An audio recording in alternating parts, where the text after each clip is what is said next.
ஹல்லேலூயா.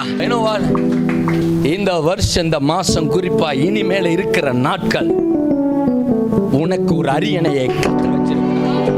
ஆமென். ஹல்லேலூயா. Conference ஹால்லாம் போனீங்கன்னா குறிப்பா விஐபிக்குன்னு இந்த பேரை போட்டு ஒரு வச்சிருப்பாங்க, ஒரு சீட்டை ரிசர்வ் பண்ணி வச்சிருப்பாங்க.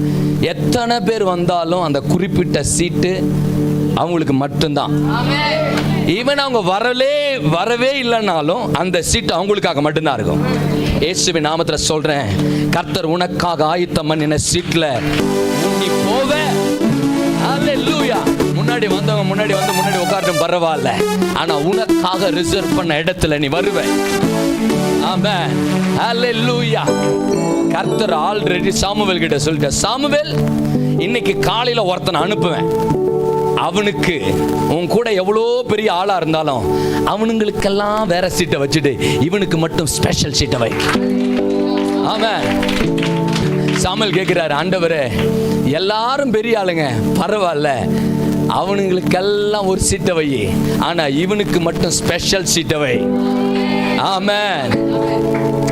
உனக்காக மரித்தவருடைய கிருபையில கிடைச்ச காரியங்கள் நம்ம என்னன்னு பார்த்துட்டோம்னா நம்ம பயப்படவே மாட்டோம்.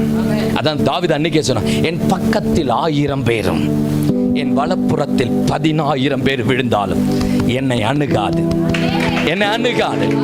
சொல்லுங்க வாய்கள். இந்த மாதத்துல என் பக்கத்தில் 1000 பேரும் என் வலது புறத்தில் 10,000 பேர் விழுந்தாலும் அது என்னை அணுகாது. ஆமென். ஆமென்.